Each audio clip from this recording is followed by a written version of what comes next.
KGF director Prashanth Neel Ajith குமாரை வச்சு அடுத்த படம் பண்ண போகிறாரு. அந்த நியூஸை பற்றி தான் இந்த வீடியோவில் பார்க்க போகிறோம். அதுக்கு முன்னாடி சினி விட்னஸ் நேயர்கள் எல்லோருக்கும் வணக்கம்.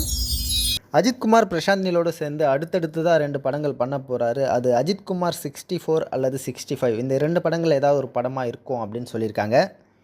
கேஜிஎஃப் 1 கேஜிஎஃப் 2ன்னு மிகப்பெரிய வெற்றி படங்களை கொடுத்தாரு பிரசாந்த் நீல். அதுக்கப்புறமா கேஜிஎஃப் 3 வருன்றதும் அனௌன்ஸ் பண்ணியிருந்தாங்க. இப்போது அந்த கேஜிஎஃப் 3ல் அஜித் குமாருக்கு ஒரு மிகப்பெரிய ரோல் கொடுக்கப்பட்டிருக்கு அப்படின்னு சொல்லப்படுது.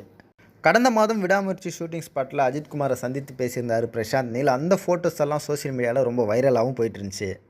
இப்போ கேஜிஎஃப்பில் அஜித் குமார் ஒரு பெரிய ரோலில் வர எக்ஸ்பெக்டேஷனும், அதை தாண்டி பிரசாந்த் நீலோட அடுத்தடுத்து 2 படங்கள் பண்ண போகிற எக்ஸ்பெக்டேஷனும் ஃபேன்ஸ் மத்தியில் எக்கச்சக்கமாக எதிர்பார்ப்பை கூட்டி விட்டுருக்குன்னு தான் சொல்லணும். இதுபோல் சுவாரஸ்யமான சினிமா செய்திகளை தெரிஞ்சுக்க சினி விட்னஸ் யூடியூப் சேனலை சப்ஸ்கிரைப் பண்ணிக்கோங்க. அதே போல் நீங்களும் சினிமாவில் கால் பதிக்கணும் அப்படின்னு நினச்சிங்கன்னா சினி விட்னஸ் ஆப்பை டவுன்லோட் பண்ணி ரிஜிஸ்டர் பண்ணிக்கோங்க.